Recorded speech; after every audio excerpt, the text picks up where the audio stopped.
월요일부터 시작이 되는데 하여튼 잘 보내시길 축복합니다.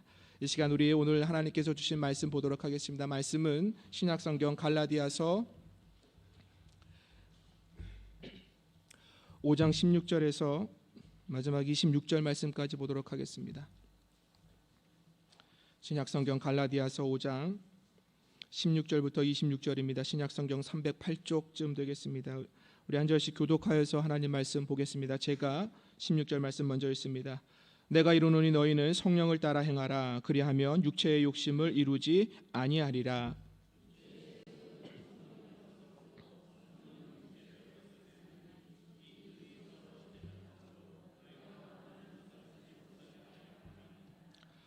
너희가 만일 성령의 인도하시는 바가 되면 율법 아래에 있지 아니하리라.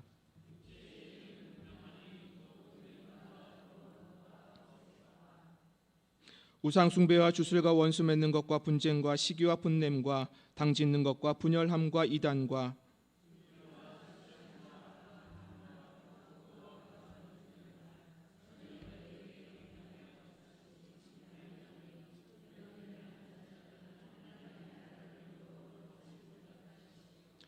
오직 성령의 열매는 사랑과 희락과 화평과 오래 참음과 자비와 양성과 충성과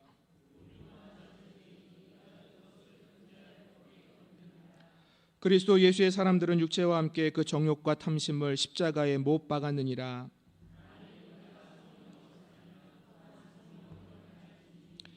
같이 봅니다.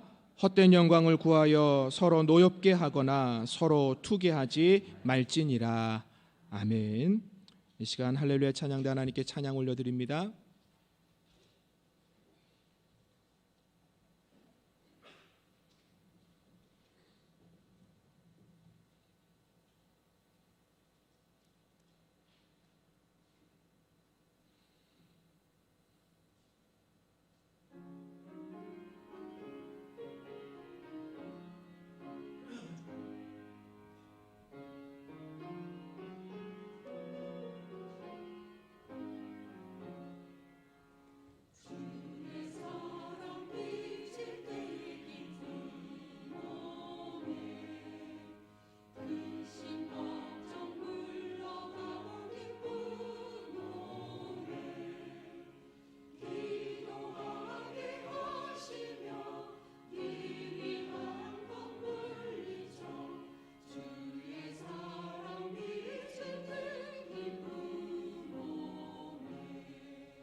아멘.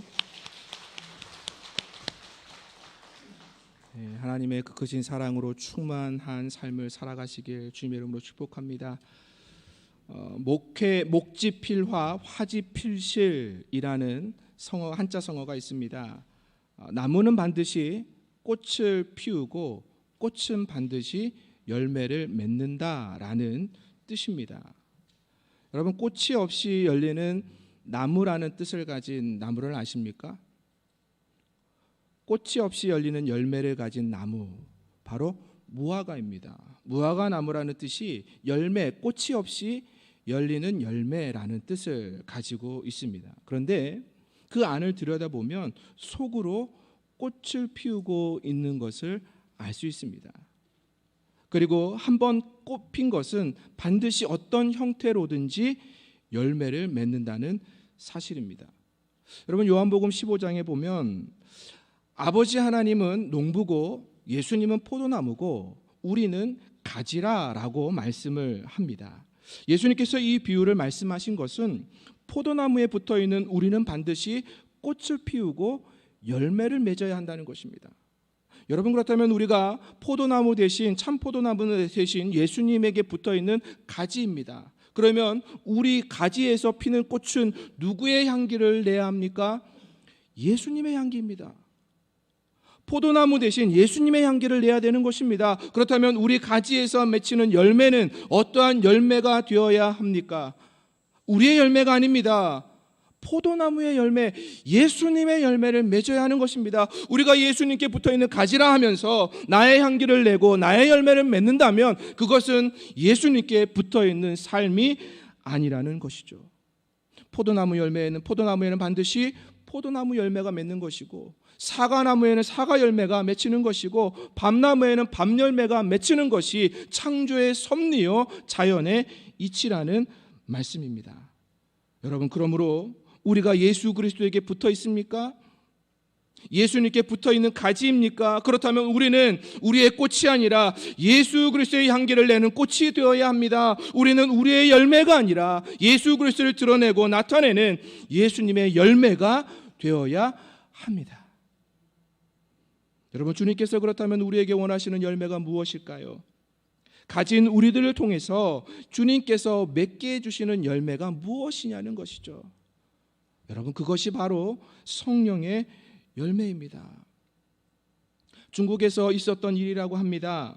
가뭄이 들어서 물이 몹시 귀한 때에 농촌에서 물싸움이 일어났다고 합니다. 한 성도가 밤새도록 수고해서 자신의 논에다 물을 데워 놓고 밤늦게 들어가서 잠을 잤습니다. 그런데 아침에 일찍 일어나서 자기 논에 나가 보니 이웃의 노님자가 논둑을 터서 그 물기를 자기 논으로 바꿔놓은 거예요. 물기를 돌려서 물을 빼앗아 간 것이죠. 이 사람이 당장에 달려가서 그 사람의 멱살을 잡고 싸우고 싶었습니다. 그런데 예수님을 믿는 사람이니 꾹 참고 다시 밤을 새워서 자신의 논에다가 물을 대도록 합니다. 그리고 나서 다시 돌아와서 밤늦게 잠을 잡니다. 이튿날 아침 일찍 일어나서 다시 논을 살펴봅니다. 여전히 그 이웃의 노님자가 논둑을 터서 다시 자신이 끌어놓은 그 물기를 돌려 물을 빼앗아 간 것입니다. 이 사람이 몹시 화가 나서 당장에 달려가 그 사람을 어떻게 해주고 싶었습니다. 그런데 이 사람이 그 노님자에게 달려가지 않고 목사님께 달려갑니다. 자신의 억울함을 호소합니다. 그러자 목사님이 잠시 생각하시더니 이렇게 말하는 것입니다.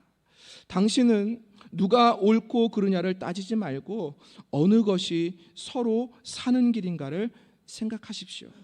이번에는 물을 한 번 더 빼앗긴 셈 치고 그 사람의 논에 물을 직접 대어 주십시오. 그리고 당신 논에 물을 대십시오. 이렇게 말을 해주시는 거예요. 그래서 성도는 미처 거기까지 생각은 못했다 생각을 하고 이번에는 그 원수 같은 자기의 물을 2번이나 빼앗아간 그 사람의 논에 먼저 물기를 터서 물을 대어줬습니다. 그리고 나서 자기네 논에 물을 대었습니다. 밤에 잠을 자고 일어났습니다. 그랬더니 아침 일찍에 자신의 논에서 물을 빼앗아갔던 그 고약한 노님자가 찾아온 것입니다. 찾아와서 눈물을 흘리며 이렇게 이야기하더랍니다. 예수님 믿으면 그렇게 착한 사람이 됩니까? 나는 당신이 달려와서 싸우고자 할 줄 알았는데 제 논에 물을 대주다니요. 저도 예수님을 믿고 좋은 사람이 되겠습니다. 여러분, 성도의 착함은 그냥 착함이 아닙니다. 성도의 착함은 그리스도가 나타나는 착함입니다. 성도가 하는 인내는 그리스도가 나타나는 인내입니다. 성도가 하는 충성은 그리스도가 나타나는 충성입니다. 성도가 하는 절제는 그리스도가 나타나는 절제라는 것입니다. 여러분, 그러니 우리를 통하여 누가 드러나야 합니까? 예수 그리스도라는 사실입니다. 그것이 어떻게 우리를 통하여 드러날 수 있을까요? 성령의 열매라는 것을 말씀합니다. 사랑과 희락과 화평과 오래 참음과 자비와 양선과 충성과 온유와 절제, 이 9가지 열매, 이것이 성령의 열매입니다. 그런데 이 열매는요, 9가지 열매가 각각 있는 것이 아닙니다. 성령의 열매 안에 이것이 한 가지로 있다는 사실입니다. 사랑 열매 따로, 인내 열매 따로, 오래 참은 열매 따로가 아니라는 것이죠. 그 열매가 함께 어우러져서 성령의 열매를 맺게 된다는 말씀입니다. 여러분, 그러니 우리는 이 성령의 열매를 맺어야 합니다. 예수님께서 이렇게 말씀하십니다. 보혜사 곧 아버지께서 내 이름으로 보내신 성령, 그가 너에게 모든 것을 가르치시고 내가 너에게 말한 모든 것을 생각나게 하리라. 성령께서 오시면 우리의 일이 나타나는 것이 아닙니다. 예수님께서 가르쳐 주신 것을 기억나게 하고 생각하게 하심으로 말미암아 예수 그리스도를 드러나게 하신다는 것입니다. 그것을 요한복음 15장 26절에서 예수님께서 다시 한번 말씀하십니다. 내가 아버지께로부터 너희에게 보낼 보혜사 곧 아버지께로부터 나오는 진리의 성령이 오셔서 그가 나를 증거하실 것이라. 성령께서는 우리 안에 오셔서 예수 그리스도를 드러나게 하신다는 말씀입니다. 여러분, 그러니 성령의 열매는 우리를 드러내게 하는 것이 아닙니다. 오직 예수 그리스도이십니다. 여러분, 기억하십시오. 내가 누구에게 붙어있는 가지인지, 나에게 붙어있으면 나의 열매를 맺게 됩니다. 나의 욕심을, 오늘 말씀한 것처럼 우리의 소욕을, 육체의 소욕을 이루게 된다는 것입니다. 그런데 성경은 분명하게 말씀하십니다. 우리는 예수님께 붙어있는 가지라고요. 여러분, 그러니 우리는 예수님을 나타내는 열매 맺어야 합니다. 그것이 우리의 삶인 것입니다. 여러분, 그렇다면 예수님을 나타내는 이 성령의 열매를 우리가 어떻게 맺을 수 있을까요? 오늘 바울이 그것을 우리에게 말씀해 주고 있습니다. 첫 번째 말씀입니다. 바로 성령의 충만함을 받으라 말씀합니다. 오늘 본 16절에서 이렇게 말씀합니다. 내가 이르노니 너희는 성령을 따라 행하라. 그리하면 육체의 욕심을 이루지 아니하리라. 바울이 뭐라 이야기합니까? 너희는 성령을 따라 행하라. 우리로 하여금 성령을 따라 행하라고 이야기합니다. 그리하여야 우리의 육체의 소욕을 이루지 않는다고요. 왜요? 육체의 소욕과 성령이 서로 대적한다고 이야기합니다. 육체의 소욕을 이루는 사람은 결코 성령의 열매를 맺을 수 없다는 것이죠. 그 이어서 18절에 바울이 이렇게 이야기하지 않습니까? 너희가 만일 성령의 인도하시는 바가 되면 율법 아래에 있지 아니하리라. 너희가 만일 성령의 인도하시는 바가 되면 무엇을 말씀합니까? 성령의 인도하심을 받으라는 것입니다. 너희가 성령을 따라 행하고 너희가 성령의 인도하심을 받으라. 여러분, 우리가 성령의 인도하심을 어떻게 받을 수 있겠습니까? 날마다 삶을 살아가면 우리의 육체의 소욕이, 우리의 마음의 계획이, 우리가 정했던 그 선택들이 우리의 삶을 통해서 드러나게 될 텐데 우리가 어떻게 성령의 인도하시는 바를 따라 살아갈 수 있을까요? 25절 말씀에도 결론적으로 이렇게 이야기합니다. 만일 우리가 성령으로 살면 또한 성령으로 행할지니. 성령으로 살라고 말씀합니다. 여러분, 바울이 세 가지로 이야기한 것 아닙니까? 성령을 따라 행하라, 성령의 인도하심을 받으라, 성령을 따라 성령으로 살라. 여러분, 이 세 가지가 무엇을 이야기할까요? 바로 성령의 충만함입니다. 여러분, 우리가 성령을 따라 행한다는 것, 성령의 인도함을 받는다는 것, 성령으로 산다는 것, 그것은 우리 안에 성령으로 충만할 때에 이루어진다는 것을 바울은 이야기하고 있다는 사실입니다. 우리 안에 그렇게 이 성령이 충만해야 우리 안에 성령의 열매가 맺혀지는 것입니다. 성령의 9가지 열매를 9주 동안 말씀드리면서 하나하나 우리의 힘으로 맺을 수 있는 열매가 아님을 말씀드렸습니다. 하나님과 동행하여 우리 안에 성령이 충만할 때에 그 성령 열매가 맺혀지는 것입니다. 성령께서 우리 안에 무엇을 이루실까요? 성령이 충만한 사람은요, 성령께서 언제나 하나님과의 동행함을 이루신다는 것입니다. 그 하나님과의 동행함을 이루기에 우리로 하여금 우리가 원하는 열매가 아니라 하나님께서 보시기에 좋은 열매, 예수 그리스도를 드러내는 열매를 맺도록 하신다는 것이죠. 여러분, 그런 여러분에게 성령의 충만함이 있기를 주님의 이름으로 축복합니다. 여러분, 예수님의 제자들, 예수님께서 십자가에 달려 죽으시자, 그리고 무덤에 장사 지낸 바 되시자 제자들이 어떻게 됐습니까? 뿔뿔이 흩어졌습니다. 또는 모여서 숨어 있었습니다. 그들이 생각하고 있는 것이 무엇일까요? 우리는 이미 실패했다는 것입니다. 우리는 이제 끝났다는 것입니다. 예수님이 십자가에 달려 죽으셨으니 우리도 이제 곧 죽을 것이라는 그 두려움 가운데, 불안한 가운데 제자들이 있었다는 것이죠. 여러분, 그런데 예수님께서 부활하신 후에 제자들에게 나타나서 무엇이라고 말씀을 하십니까? 요한복음 20장 22절 말씀입니다. 이 말씀을 하시고 그들 향하여 숨을 내쉬며 이르시되 성령을 받으라. 여러분, 우리의 삶의 자리가 실패의 자리라 할지라도, 우리의 삶의 자리가 낙심하는 자리라 할지라도, 우리의 삶의 자리가 포기할 수밖에 없는 그 자리라 할지라도 주님은 우리에게 오셔서 말씀하십니다. 성령을 받으라. 왜 성령을 받아야 할까요? 예수님께서 그 이어서 말씀하는 것이 무엇입니까? 위로부터 권능을 입히울 때까지 너희가 이 성에 머물라 말씀하십니다.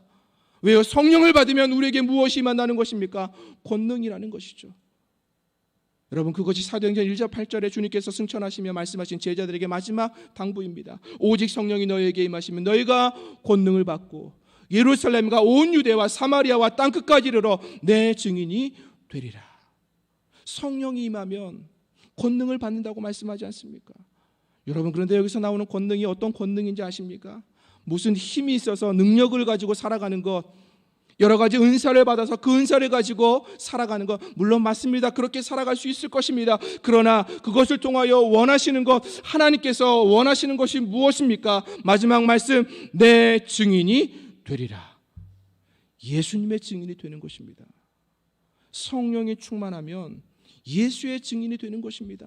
성령의 권능이 임하면 예수의 증인이 되는 것입니다. 예수가 드러난다는 것이죠. 우리의 삶을 통하여 예수의 열매가, 예수께서 원하시는 열매가 드러난다는 것입니다. 여러분, 그러기에 성령의 충만함을 받아야 합니다.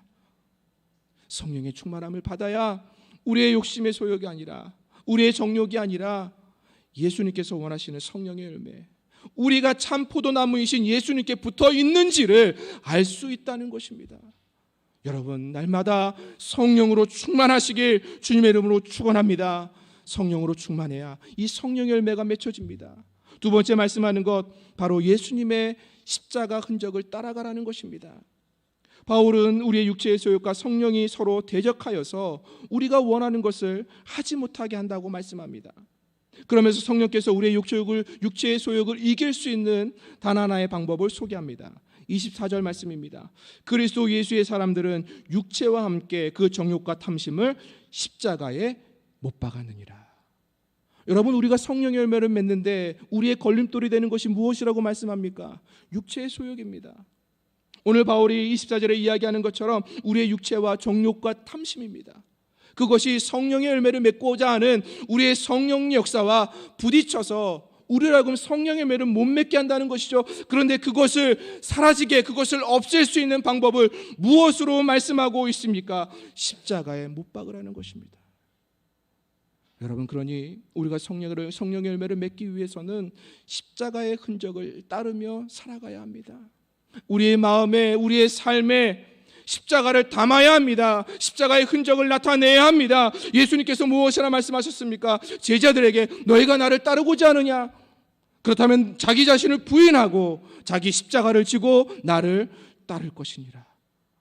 자기 십자가를 지고 따라가는 길, 그 길이 예수를 따라가는 길이요, 예수를 닮아내는 것이요, 예수께서 우리에게 맺고자 하시는 그 성령의 열매를 맺는다는 말씀입니다. 여러분, 예수님께서도 자신의 육체에 소욕이 있으셨습니다. 자신의 육체, 하나님이시만 육체를 입고 오신 예수님 앞에 가장 무거운 짐이 있었습니다. 당신도 지기 싫은 것이 있었습니다. 그것이 무엇입니까? 십자가였습니다.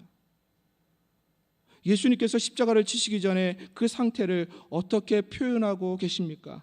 마태복음 26장에 이렇게 말씀합니다. 이에 말씀하시되 내 마음이 매우 고민하여 죽게 되었으니 너희는 여기 머물라 나와 함께 깨어있으라 하시고 조금 나아가서 얼굴을 땅에 대시고 엎드려 기도하여 이르시되 내 아버지여 만일 할만하시거든 이 잔을 내게서 지나가게 하옵소서. 그러나 나의 원대로 마시옵고 아버지의 원대로 하옵소서.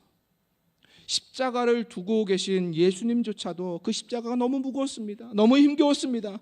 예수님의 육체를 가지고서 그 십자가를 지기가 너무 힘겨워서 하나님 이 십자가 지는 것 외에 다른 방법 없습니까? 그걸 물어보신 것 아닙니까? 십자가 피하고 싶습니다. 그걸 물어보신 것 아닙니까? 그런데 그럼에도 불구하고 예수님께서 십자가를 지셨습니다. 예수님께서 십자가를 지셨다는 것은 무엇일까요? 예수님의 육체의 생각을 십자가에 못 박으셨다는 것입니다. 여러분 그것밖에는 없습니다. 우리의 육체의 소욕, 우리의 육체의 욕심과 탐심, 그것을 없앨 수 있는 방법은 오직 예수님의 십자가밖에 없다는 말씀입니다. 바울이 본문 17절부터 23절 말씀을 통해서 분명하게 말하고자 하는 강조점이 무엇입니까? 육체의 소욕을 이루면 성령의 열매는 없다는 것입니다. 반대로 성령의 열매를 맺으면 육체의 소욕이 사라진다는 것입니다. 그러기에 24절에 결과적으로 이야기하는 것입니다. 그리스도 예수의 사람들은 육체와 함께 그 정욕과 탐심을 십자가에 못 박았느니라. 여러분 우리의 삶에 십자가가 담겨야 합니다. 십자가를 바라보아야 합니다. 우리가 하고자 하는 육체의 소욕을, 육체의 탐심을 십자가에 못 박아야 합니다. 그래야 우리가 성령의 열매를 맺으면서 예수 그리스도의 사람임을 드러낼 수 있다는 말씀입니다. 예수님과 함께 예수님의 제자들이 예루살렘으로 올라가고 있었습니다. 그런데 예수님의 제자들 사이에서 큰 소란이 있었습니다. 그 소란의 내용이 무엇입니까? 누가 예수님의 좌우편에 앉느냐는 것이었어요. 이제 예수님께서 예루살렘에 올라가시면 그곳에서 예수님의 나라가 이루어질 텐데 그 나라가 이루어지면 나는 예수님의 좌편에 앉겠다, 나는 예수님의 우편에 앉겠다, 제자들이 온갖 이유를 대면서 서로 싸움과 논쟁이 일어났습니다. 여러분 그런데 예수님께서 그 제자들에게 무엇을 말씀하신지 아십니까? 이런 말씀을 주십니다. 마가복음 10장 말씀에 너희 중에 누구든지 크고자 하는 자는 너희를 섬기는 자가 되고 너희 중에 누구든지 으뜸이 되고자 하는 자는 모든 사람의 종이 되어야 하리라. 인자가 온 것은 섬김을 받으려 함이 아니라 도리어 섬기려 하고 많은 사람의 자기 목숨을 많은 사람의 대속물로 주려 함이니라. 여러분 이 말씀의 결론이 무엇입니까? 십자가라는 것입니다. 자리를 두고 싸우는 것이 아니라 십자가를 지라는 것입니다. 십자가를 질 때에 그 자리가 문제가 아니라 예수님의 좌우편에 앉는 사람은 십자가를 지고 나아가는 사람이요 그 십자가를 진 사람에게 하나님은 그 성령의 열매를 반드시 보실 것이라 말씀하고 있다는 사실입니다.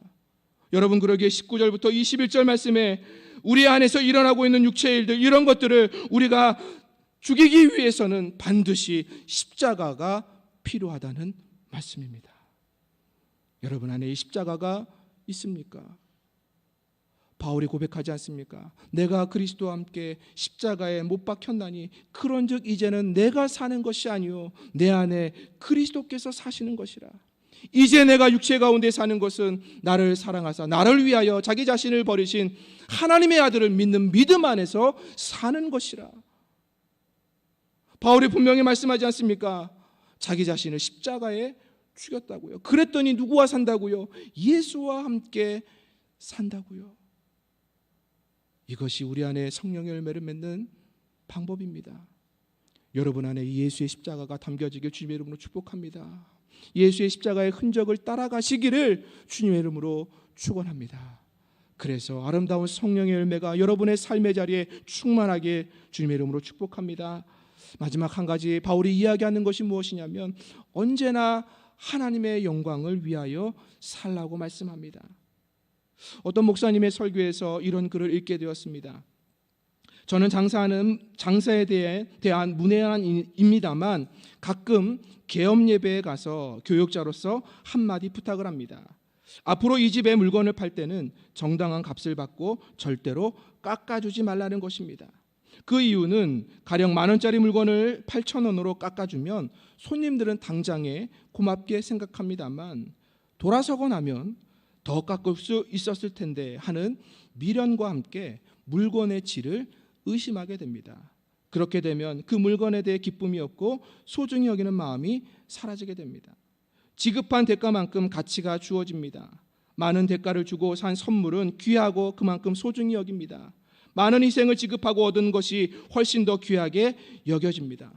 도박판에서 쉽게 번 돈은 방탕하게 쓰고 땀 흘려 번 돈은 함부로 쓰지 못합니다. 즉 값이 얼마냐가 문제가 아니라 그것을 위하여 지급한 대가만큼의 값이 있다는 것입니다. 여러분, 하나님께서 왜 독생자 외아들 예수 그리스도를 보내주셨을까요? 왜 죽게 하시면서까지 우리들을 살리셨을까요? 그 이유는 한 가지입니다. 바울이 이렇게 이야기합니다.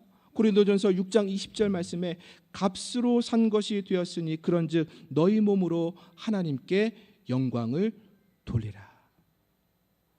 여러분, 예수님께서 하나님께 쌓아주신 그 사랑으로 이 땅에 오셔서 십자가에 달려 죽으신 이후 우리에게 그 죄의 값을, 우리에게 그 마귀의 종이 되었던 그 값을 치르시면서까지 우리를 자유케 하시고 우리로 하여금 하나님의 자녀가 되게 하신 그 이유는 무엇이냐? 오늘 바울이 이야기한 것처럼 너희 몸으로 하나님께 영광을 돌리게 하려 함이라.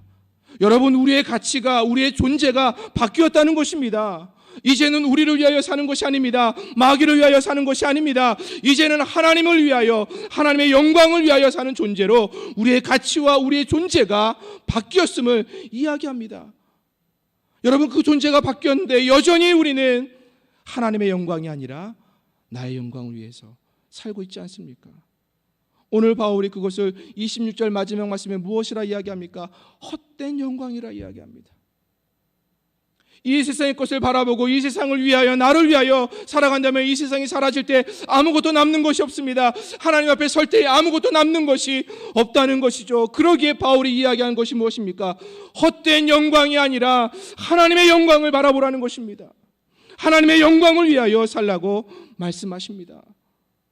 여러분, 하나님께서 천지를 창조하셨을 때는 쓸모없는 것이 아무것도 없었습니다. 모든 것이 다 하나님의 영광을 위하여 창조되었습니다. 그러니 하나님께서 보시기에 심히 좋았더라 말씀하십니다. 그런데 죄가 들어왔습니다. 아담에게 죄가 들어옴으로 말미암아 아담이 무엇을 위하여 살게 되었습니까? 모든 창조물들이 하나님의 영광을 위하여 살아야 되는데 아담에게 죄가 들어오자 자기를 위하여 살았습니다. 자기 보기에 탐스럽고 자기 보기에 지혜롭고 자기 보기에 먹음직한 것을 따먹었다는 것이죠. 그러니 우리의 삶이 자기를 위한 삶이 되어버렸습니다. 세상을 위한 삶이 되었다는 것이죠. 그런데 예수 그리스도께서 다시 오심으로 말미암아 우리를 하여금 그 기준과 그 가치를 바꿔놓으셨다는 것입니다. 어떻게요? 하나님의 영광을 위한 삶으로요. 여러분, 그러니 우리가 하나님의 영광을 위하여 살 때에 우리의 삶의 성령의 열매는 자연스럽게 맺혀지는 것입니다. 우리가 맺고 싶지 않아도 우리가 하나님의 영광을 위하여 살아갈 때에 우리의 삶의 자리에서는 하나님의 영광으로 말미암아 성령의 열매가 맺혀지는 것입니다. 여러분에게 이 하나님의 영광을 위한 갈망이 있으십니까? 이 하나님의 영광을 위하여 살려고 하는 열심과 열정이 있으십니까? 하나님의 영광을 구하지 않으면 성령의 열매는 결코 맺혀질 수 없습니다. 전도서에서 전도서가 이야기하지 않습니까? 전도자가 이르되 헛되고 헛되니 모든 것이 헛되도다. 해 아래서 수고하는 모든 수고가 사람에게 무엇이 유익한가? 이것이 전도자가 삶을 살면서 느낀 것이었습니다. 그런데 그 결론이 무엇인지 아십니까? 전도서 12장 말씀에 이렇게 이야기합니다. 이래 결국을 다 들었으니 하나님을 경외하고 그의 명령을 지킬지어다. 이것이 모든 사람의 본분이라. 결국은 하나님의 영광이라는 것입니다. 하나님 앞에 우리가 무엇을 가지고 설 수 있겠습니까? 하나님의 영광을 위하여 어떻게 살아내는 것이에요. 여러분, 그러니 우리가 하나님의 영광을 위하여 살면 하나님께서는 우리의 삶에 성령의 열매를 맺게 해주십니다. 바울이 고백하지 않습니까? 그런즉 먹든지 마시든지 무엇을 하든지 다 하나님의 영광을 위하여 하라. 여러분, 하나님의 영광이 거창하고 대단한 것 같습니까? 아닙니다. 바울이 어디에서부터 시작하라고 말씀합니까? 무엇을 먹든지 마시든지입니다. 우리의 가장 작은 부분에서부터 하나님의 영광을 생각할 때에 우리의 삶의 자리에는 언제나 성령의 열매가 맺혀지게 됩니다. 여러분 안에 하나님의 영광을 바라보시길 주님의 이름으로 축복합니다. 하나님의 영광을 위하여 살아가시길 주님의 이름으로 축복합니다. 그때 우리 삶에 자연스럽게 성령의 열매가 맺혀집니다. 이제 말씀을 마무리하겠습니다. 어느 추운 겨울날 어떤 사람이 징검다리를 건너다가 잘못하여 물에 빠지고 말았어요. 그러자 이 사람이 이렇게 이야기합니다. 어떤 놈이 다리를 이렇게 만들었어? 이렇게 불평하면서 자신의 화를 토해냅니다. 징검다리에 발을 헛디딘 것은 누구입니까? 자기 자신이에요. 그럼 누구를 원망하고 있습니까? 징검다리, 다른 사람의 물에 젖지 않게 건너갈 수 있도록 징검다리를 놓은 그 사람을 원망하고 있다는 것이죠. 여러분, 우리의 모습이 이와 같지 않습니까? 우리 역시 이렇게 살고 있지는 않습니까?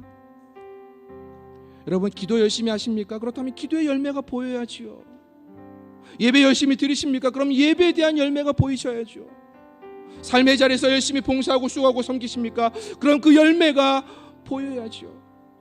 여러분, 기도를 얼마나 많이 했느냐, 얼마나 큰 소리를 했느냐, 방언을 받았느냐, 내가 예배를 열심히 자주 잘 드렸느냐, 물론 중요합니다. 그것이 우리의 신앙의 척도가 될 수도 있을 것입니다. 그러나 하나님은 무엇을 보시느냐? 열매를 보십니다. 열매를 보신다는 것입니다. 하나님께서 보시는 열매가 무엇일까요? 세상에서 우리가 잘 사는 것일까요? 세상에서 우리가 이만큼 성공했다는 것 하나님께서 기뻐하실까요? 물론 예수 믿는 사람으로 그렇게 사는 것 좋습니다. 그렇게 살아야 합니다. 그러나 하나님께서 원하시는 열매는 그런 열매가 아니라 오늘 말씀하신 것처럼 성령의 열매인 것입니다. 여러분 안에 성령의 열매가 맺혀지고 있는지 한번 살펴보시기 바랍니다. 이 가을을 보내면서 이 열매를 맺어가는 이 가을, 이 계절에 내게는 하나님께 드릴 열매가 있는가? 올 한해 나는 하나님께 드릴 그 열매를 맺혀가고 있는가? 우리의 모습을 한번 돌아봐야 되지 않겠습니까? 여러분 안에 예수 그리스도의 가지인 것처럼 예수 그리스도를 드러낼 수 있는 그 성령의 열매가 충만히 맺혀지길 주님의 이름으로 축복합니다. 성령의 충만함을 받으십시오. 예수 그리스도의 십자가를 담고 따라가십시오. 오직 하나님의 영광을 위하여 사십시오. 그래야 우리 안에 성령의 열매가 맺혀집니다. 이 성령의 열매가 여러분의 삶에 충만하시길 주님의 이름으로 축복합니다.